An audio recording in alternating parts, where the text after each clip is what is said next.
Welcome back to my channel মিষ্টি Rajbanshi official. আশা করি তোমরা সবাই ভালো আছো আর আমিও খুব ভালো আছি। থাম্বনেল দেখে তোমরা তো বুঝেই গেছো আমি কোথায় যাচ্ছি। হ্যাঁ, আমরা যাচ্ছি তারাপীঠ মাকে দর্শন করতে। জানো তো, মনের মধ্যে অনেকটা দুঃখ আছে আর অনেকটা খুশিও আছে।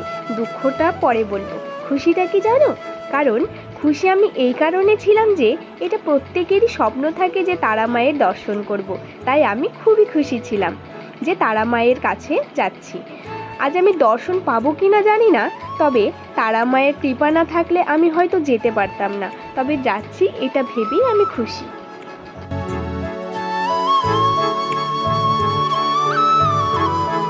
দেখো কাণ্ড, তোমাদের সঙ্গে কথা বলতে বলতে আমি তারাপীঠ চলে এসেছি। আমাদের টোটো এখানে রেখে আমরা এখন ওপরে যাচ্ছি হেঁটে হেঁটে। এখানে কি হয়েছিল জানো? এখানে আমরা ভিডিও করার জন্য একটা স্টিক নিয়ে এসেছিলাম। তো ওই স্টিকটা আমার দাদা টোটোতেই রেখে এসছে। তো সেটা আমরা সবাই ভুলে গেছি। আমার দাদাকে বলছিলাম নিয়ে আসতে, কিন্তু আমার দাদা ওটা আনেনি। তো আমরা ফার্স্টে গিয়ে মায়ের পুজোর জন্য ডালা কিনছিলাম। তো ডালাতে যা যা প্রয়োজন তারা দিয়ে দিয়েছিলেন। ওই ডালা নিয়েই আমরা মায়ের কাছে যাব।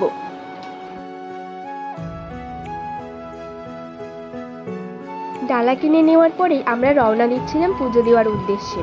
মনের মধ্যে ভীষণ পরিমাণ ভয় কাজ করছিল, কারণ মনে মনে ভাবছিলাম যে আমি আসলেও কি পুজোটা দিতে পারবো কি না। এই জন্যে মনের মধ্যে ভীষণ পরিমাণ ভয় কাজ করছিল। তারপর হেঁটে হেঁটে যখন মন্দিরের দিকে যাচ্ছিলাম, দেখছিলাম প্রকৃতিটা খুবই সুন্দর। প্রকৃতি মানেই সুন্দর। এখানে বেশি সুন্দর লাগছিল কারণ গাছগুলো বেশ সুন্দর করে রং করা ছিল আর কালারফুল ছিল, আরও বেশি সুন্দর লাগছিল। কালারফুল কারই না ভালো লাগে, প্রত্যেকেরই ভালো লাগে, তেমন আমারও খুব ভালো লাগে। কালারফুল জিনিসটাই সুন্দর। বৃষ্টিতে ভেজার কারণে আমার ঠান্ডা লেগে গেছে, তাই কথাটা একটু নাকে নাকে হয়েছে। তোমরা কিছু মনে না করে একটু ম্যানেজ করে নিও। আমি কখনোই ভাবিনি আমি এত দূর এসে পৌঁছাতে পারবো। আসলে মা তারার অশেষ কৃপা না থাকলে হয়তো এটা সম্ভব হতো না।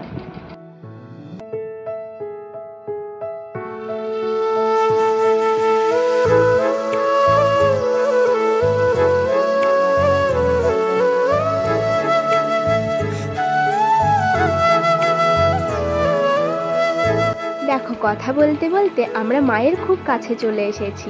আসলে ভিড় কম থাকার কারণে এখান থেকে লাইনটা হচ্ছে, আর অন্য টাইমে যেখানে আমি প্রথম থেকে আসছিলাম ওইখান থেকে লাইন শুরু হয়। জানো তো, অনেকক্ষণ লাইনে দাঁড়িয়ে থাকার পর আমি আমার অসুবিধার কথাটা দুজন সাধককে জানাই।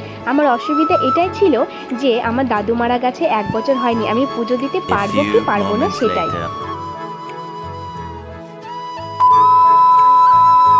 মনের মধ্যে খুব দুঃখ নিয়েই বলছি আমি পুজোটা করতে পারিনি, কারণ সাধক একজন বলল যে না, তুমি পুজোটা করতে পারবে না, তবে তুমি মাকে দর্শন করতে পারবে।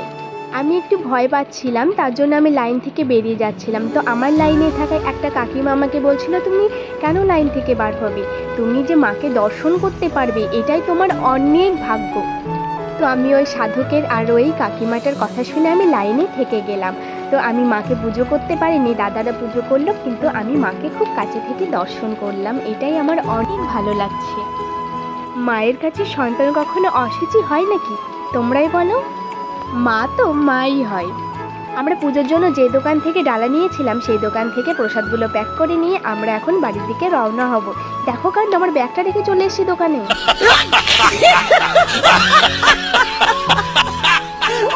দাদা গিয়ে ব্যাগটা নিয়ে এলো, নিয়ে এসে আমরা এখন বাড়ির দিকে যাচ্ছি। আসলে আমার দাদু মারা গেছে 6 মাস মতো হলো, তাই পুজোটা দিতে পারলাম না, কিন্তু মন খারাপ করে কি বার হবে, তাই না? এত দূর আসতে পেরেছিলাম, এটাই আমার জন্য অনেক। তবে নেক্সট টাইম যদি আবার কখনো মা তাদের কৃপা করে তখন এসে মনের আশাটা পূরণ করব। ভিডিওটা তোমাদের কেমন লাগলো কমেন্ট করে অবশ্যই জানিও। ভিডিওটা যদি একটু ভালো লেগে থাকে তাহলে লাইকটা অবশ্যই করে দিও আর চ্যানেলটাকে সাবস্ক্রাইব করে পাশে থেকো। তো সবাই আমার সাথে বলো, জয় মা তারা।